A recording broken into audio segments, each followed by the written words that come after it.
Alright, now this is the demo. It's called Anna. Let's see where we go with this. Man, such a slow night. It's like a step back in time. At least I'm not serving dogs. Normally this would be where dogs show up like a cheap punchline. I guess not. Speaking of dogs, I wonder where the hell's Gil? Bored? Ho! Sorry, did I wake you up? Nah, I wasn't sleeping. My eyes were open. You went to college, right? You know having your eyes open means nothing. Don't worry, I don't blame you. It's been a real long time since we had such a slow night.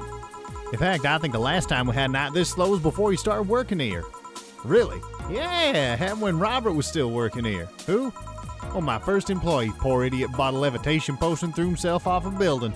Oh. As it turned out, the potion actually worked. Come again?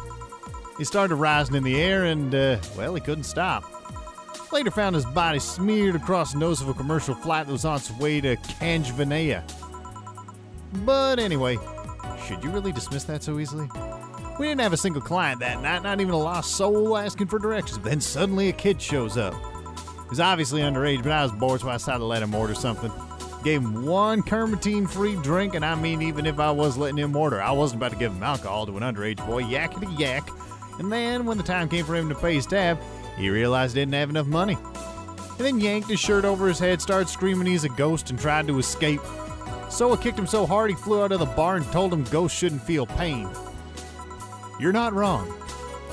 Boss, did you really kick an underage kid? Of course not. I just gave him a warning and made him wash a couple of dishes. The fact that you even thought for a moment I would kick a young and innocent child hurts me to no end, you know? Anyway, just keep it up. Someone will show up sooner or later. Yeah, sure hope so. Hold on, come to think of it, aren't Gil's checks made out to Robert? No. No. Nope.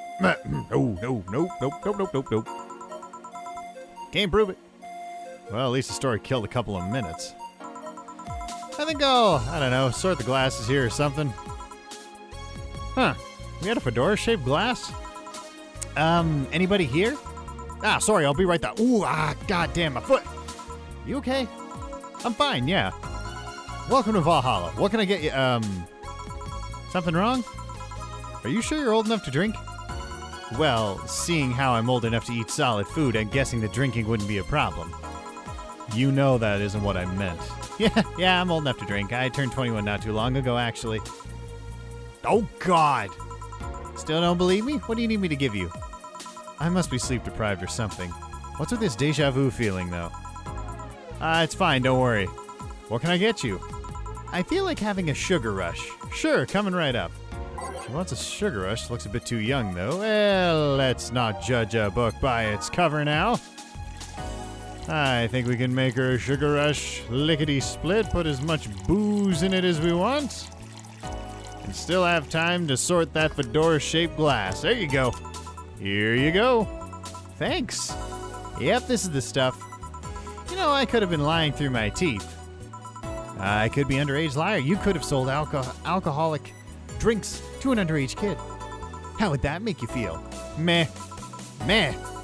I don't believe in the myth that kids don't drink alcohol. I've met 16-year-olds that drink a lot more than I do. Limiting the alcohol they get is necessary, but if you make it look like a forbidden pleasure, well, you only make them crave it more. Hell, I bet if you... Hold on a second. Oh, I can't sing your jukebox. Dang.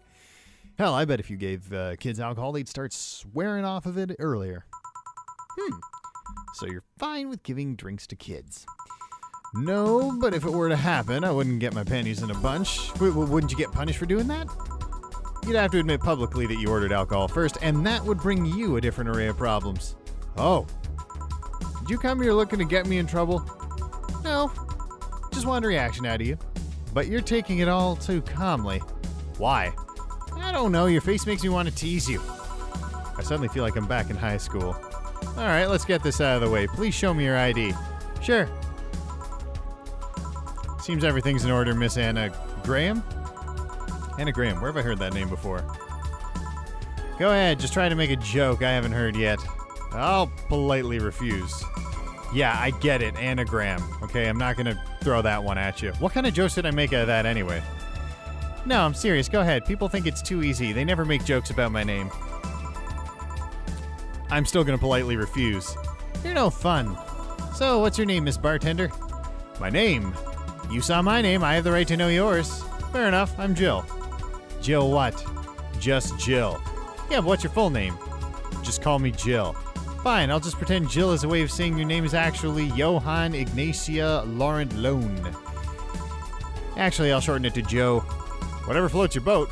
Say, Joe, this place looks awfully desolate. Joe, she says. Yeah, it's been a slow day, really, really slow day. I'm actually glad you showed up. I was going to be bored as hell. I mean, it's not like we're always bustling with activity, but this is unusual even for here.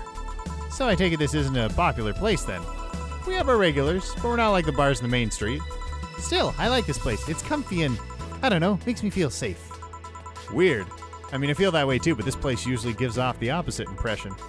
Can't blame them though, this isn't exactly the best part of the city. That's a shame. I really like how isolated this place feels. You can hear the sounds of the city in here, it's nice. But then again, you could say I have some experience with isolated places, so it might be nostalgia. Nostalgia, huh? Speaking of coming in here, now that I think about it, you didn't ask for my ID when I first came in. Why didn't you do it if you were so suspicious? Well, firstly, I was bored. Figures. And second, I felt like you were of legal age.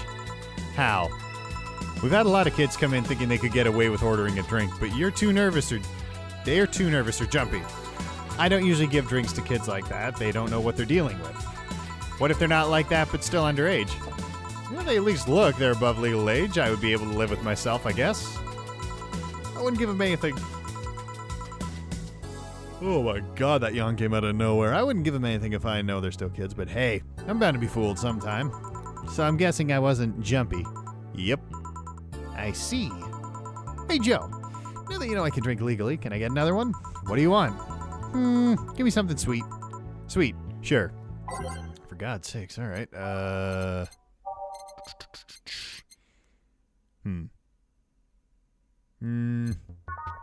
Yeah, Blue Fairy. Aged. Can't forget the aging. Come on, we've made enough drinks to know. Demo or not, we know how to make drinks, don't we? Goddamn right we do. Alright, come on. There we go. Dump as much Carmotrine in here as we can muster. There, it's done. Ha! Take it, Blue Fairy. One sweet drink. Thanks. You know, if all drinks were like this, I'd be afraid of turning into an alcoholic. Please don't joke about that. How can you say that? You're a bartender. A bartender doesn't want her clients to become alcoholics. Just like how personal trainers don't want their trainers to turn into steroid junkies. Oh yeah, I guess you're right. Still, this one's really nice. Hey Joe, do you drink? I suppose, yeah. It'd be weird for a bartender not to drink, you know? I don't know. I've met dentists with bad teeth. Bartenders who don't drink would totally make sense. That's silly. It'd be like a vegan chef running a barbecue restaurant. You think? Yeah, I mean, it's not a matter of whether you can eat or drink whatever it is that you're making. It's more like, why'd you do it if you don't like it? Huh, yeah, I guess that's true. A dentist might have bad teeth, but he could still like working in dentistry, but why bother bartending if you don't like alcohol? See? Something wrong? I just noticed you haven't said my name yet. I haven't. What? Aside from when you read my ID out loud, you haven't said my name. Meanwhile, I've called yours like a gazillion times. The wrong name, though. Well, I haven't had the need to say your name. Come on, humor me. Say my name. Why? Say my name, say my name, say my name. Anna. One more time. Anna. Yeah, Anna, one more time. Good God. Nana. It happened again. Maybe I need glasses. And there's that feeling again. Did I see someone glitch out in the past? Oh, come on. Why did you want me to say your name? I like hearing people call me by my name. Feels personal and fuzzy. Yeah, but asking people to say your name like that is a bit quirky, creepy. I don't know about that. There was a certain someone who would wake me up in the morning saying my name. Your name's important. Once you know someone's name, that gap between that person and you disappears. Once you give names to things, you start seeing them as important members of the family. So what if it is creepy? It's still nice. Stop calling me Joe and use my name then. Say, Anna, can I ask you something? You call me by my name, so sure. About your arm. What about it? Oh, yeah, I'm lacking one. Did saying the word creepy remind you of its absence? Actually, I've been wanting to ask about it since you came in. Well, at least be uncomfortable for a second. I'm trying to get a rise out of you. Sheesh. So what is it? How did I lose it? If it's not too personal. It isn't. I'm actually proud of the tale. Eh? Why? You're looking at a proud survivor of nanomachine rejection. Oh, honey, you don't know. Really? I thought that was something doctors detected while a fetus is still in the womb. Yes and no. There's actually 2 types of nanomachine rejection syndrome. The first one is the most common. They usually detect it while you're still a fetus. That's when they turn you into a cat boomer. Ah, yes, the cat boomers. I know them well. The other one can sometimes appear in your teenage years. It's incredibly rare, but still possible. So that arm. Nanomachine rejection basically causes your body to attack itself. Tissues start ripping apart, your organs malfunction. I was lucky in the end. All I lost was my arm and a handful of toes. Get it? A handful? Because I lost 5? Anyway, I have a prosthetic arm, but it's in maintenance right now. I see. It's a bit weird to be without it. Still feel like it's there. Just a couple of hours ago, I tried to grab something, and I just stood there, thinking of what my arm was doing. Anyways, mind get me another drink? We can keep talking about my stump after that. Right. What do you want? Let's try something classy. It's weird being in a bar not asking for a fancy drink. Okie dokie. Type. Classy. You get the mighty Brandtini, because I haven't made one of those in quite some time. I have a theory about Anna, and I'm thinking it's either coincidence that she's someone who suffered from nanomachine rejection, or it's Lenore. And if it's Lenore, well, I don't know why she's going by the name Anna, and she obviously doesn't realize she's a program at this point, or does she? I don't know. Hard to tell. I'm working off of what we know from the actual game in this, which says it's demo, so I'm assuming it's from the demo of the game? Anyway, here you go. This looks expensive. All right, I'm starting to have second thoughts right now. Just drink it. Yeah, I'm starting to feel dizzy. That's nice. It is? Of course, I spent so much time in hospitals and whatnot, but now I'm just living my life, you know? I want to feel the good and the bad. No more being forced to sit quietly in a quarantine room. Okay, so not Lenore. Never mind. Yeah, I can get that. Wait, quarantine? Type 2 nanomachine rejection patients are put in special chambers free from nanomachine particles in the air. That prevents them from being assimilated and aggravating their whole situation. To be fair, not all my memories of that chamber are bad. I mean, I did spend 3 or 4 years in one of those places. Yikes. Really? That long? Well, I didn't go for the genetic level treatment, so it was longer and a lot less expensive. I'm not going to complain, though. I'm alive thanks to all that.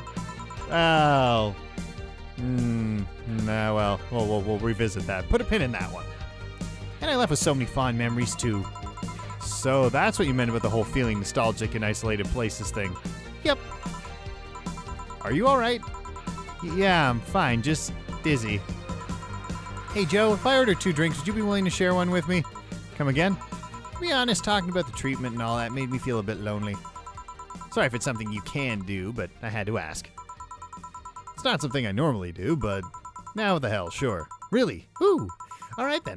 I want a piano man and a piano woman. Okay.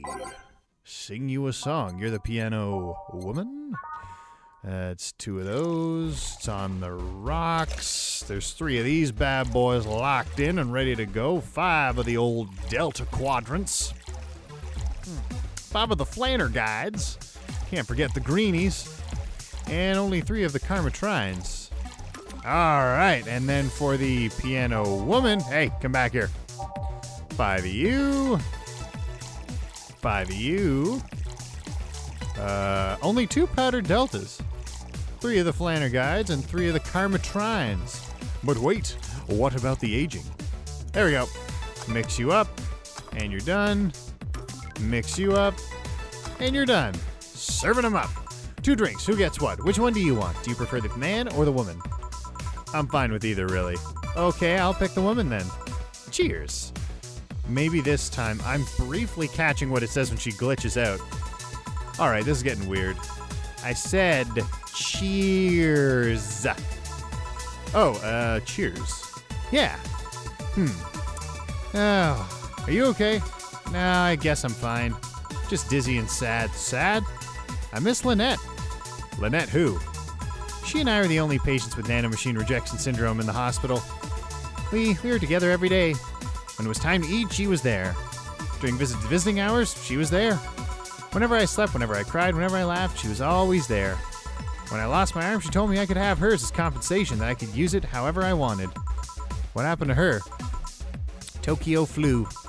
Something went wrong with her immune system and the flu just started kicking in. They tried to rush part of her treatment to reduce the symptoms, but it only made the nanomachines go wild. It eventually got to her brain and... I see, sorry to hear that. And the worst part is, if they left her as she'd been, she might have been able to spend an extra year or so with her. Or I might have. Oh, back it up. But all that work only got her killed sooner. I didn't even get a chance to say goodbye. She just vanished. That's tough. I miss her every day, you know. I mean, I say I want to forget her, but the truth is, I just want this pain to go away. It's been 2 years and I still feel the pain. Every second is just a second without her. It can get so lonely. Sorry, am I making you uncomfortable, Joe? Yeah, you're not. Don't worry. Still, sorry about that. We had so many plans about what we'd do after we left. We were so close to being together without the pesky nanomachine rejection, and well, it's not fair, you know? Why do I get to be here while she doesn't? Try to enjoy life as much as I can, enjoy it for the both of us, but it doesn't seem enough. What do you think? What do I think? Well, I think about my grandpa. Your grandpa? Yeah, he was a harsh guy, really sincere, but not one to mess with platitudes. It's not like he had a lot of enemies, but many people were cautious around him. Once he died, I never heard a single bad comment about him, not even from those who used to badmouth him every now and then. Really? Well, the best thing about death is after you die, all the wrongs you ever committed feel meaningless. Really makes you think about how petty some things can be. Yeah. On second thought, that doesn't have much to do with what you said, does it? But what I'm trying to say here is, don't try so hard, just live, you know? Be grateful. I know you're feeling right now, but you'll get better. Eventually, all you remember is the happy moments. I hope so. Sounds like you and your grandpa were close. He was my best friend. Losing him was quite the blow. Do you have any regrets in regards to him? I guess not. I mean, it's not like I had a dramatic goodbye or anything like that. He died in a hospital bed while I was at home. But I don't know. I never had a heated discussion with him, so I don't have that problem. Sure, there's always a bit of, I wish I could have told him this, but that's bound to happen regardless of who you were talking about. You leave Lynette after a fight or something? No, of course not. Then you're luckier than most people. Oh. What I mean is, whenever you feel depressed, remember that she left your life while both of you were on good terms. Whenever you feel down, just try to hold on to that. Yeah, I can try that. Yeah, that cheered me up a bit somehow, thanks. Anytime. I should be leaving now. Thanks for such a lovely night, Joe. Well, if you feel lonely again, just come back. I will. Well, that was an entertaining diversion. Boss, what happened? I came to ask you that. Hey? You just spent an hour talking to yourself. No, I didn't. There was a girl called Anna here. There was nobody here. I was actually coming to tell you were going to close for the night, and there you were chatting with thin air. A spirited talk, too. That can't be. She paid for her drinks. The registry says the money came from your account. But all the drinks I served her... You mean the liquid that someone who is definitely not going to be me has to clean off the floor? But Jill, you're worrying me. Are you okay? Last thing I need is another employee who talks to herself. Yeah, I'm fine. Are you sure there wasn't anyone else here? I even checked the security cameras. You were here by yourself this whole while. Maybe you're tired. You probably were just sleep talking really intensely or something. Yeah, maybe. Come on, I'll drive you home. Maybe you just need a rest. Yeah. What the hell just happened? Well then. Didn't really explain who Anna was. Well, it explained who she was. It didn't explain why she was hanging around Joe.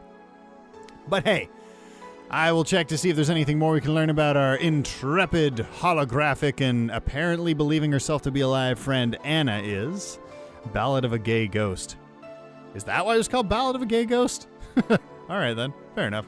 That was interesting though. A little bit of backstory on Anna. Cool. Alright, well. I'll see what the prologue was all about with days 1, 2, and 3. I think that might involve the dogs. But aside from that, probably the few remaining episodes of Valhalla we have left to go. So, hope you enjoyed this DLC? Demo? Not sure what you call it. Demo. Yeah, a little bit on Anna. And until next time, my name's Rye. You guys take care of yourselves.